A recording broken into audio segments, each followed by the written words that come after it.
welcome to the Amber Show's Happy Tuesday. I'm going to try and get everything in as fast as I can because my battery is low and I don't want to charge it because I want to talk to you right now.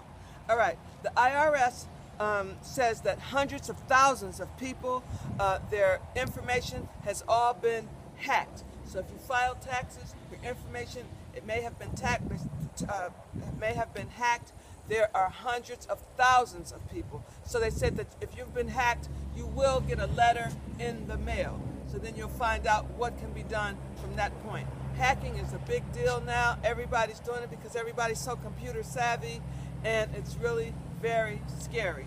Nothing is private anymore. 14 police officers took down a one-legged homeless black man right in front of the Twitter headquarters.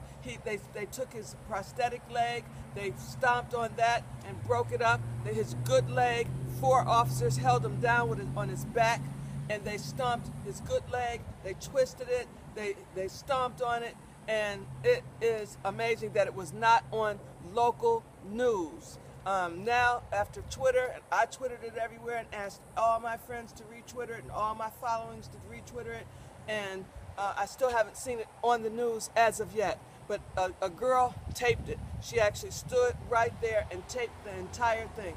And hopefully now this homeless man will no longer be homeless very soon, because I know lawyers and advocates are going to come out like crazy, and they're going to find him a home, find him help, and he's going to get some money out of this.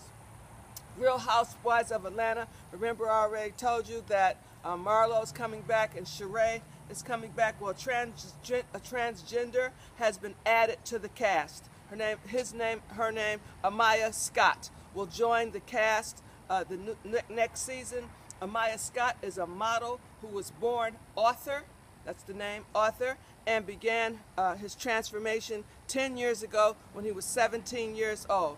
Amaya has been romantically linked to a number of rappers, and knowing this is a guy now. And the show is also adding Kim Fields from The Facts of Life. CNN was so sure that Straight Outta Compton was going to cause violence in some kind of way in movie theaters, and instead it brought in $56 million for Dr. Dre and for Ice Cube. Congratulations. I saw it. I loved it. I used to go out to Compton when I was young. My mother used to send me to Compton all the time as a teenager. When for summer vacation, when school was out, my aunts, my cousins, they lived in Compton. So I know about Compton. I used to love being in the cars, and my cousin and them would rise up the car and bring it down and shut it down and bring it up, and they had little wheels on the front and big wheels on the back. Compton was really the bomb, and this was in the early 80s. So the movie is absolutely fantastic. Loved every minute of it, and when you see it, the Bye Felicia is one of the funniest parts of the movie. Congratulations to Dr. Dre and to Ice Cube for bringing that information to us. It also shows and proves that I know that Suge Knight had Tupac killed. Suge Knight, Dr. Dre, Ice Cube, I have all respect for him. He walked away from Suge Knight with nothing. Suge Knight took everything. He's a gangster. He likes to roll people, and he likes to beat people. He likes to intimidate people, and now he's in jail, and I hope he's there to stay forever. This is his payback for killing Tupac Shakur.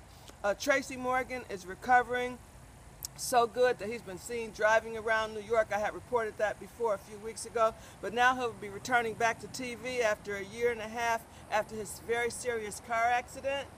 So he will be on what's the name of it? Saturday Night Live, October 17th. So tune in so we can support him and his comeback recovery. Also, a tiger was on the loose in Detroit at an abandoned auto plant after a photo shoot. He was rounded up with no incident at the crumbling Packard auto plant. Studies are showing that those suffering from colon cancer, this is really important.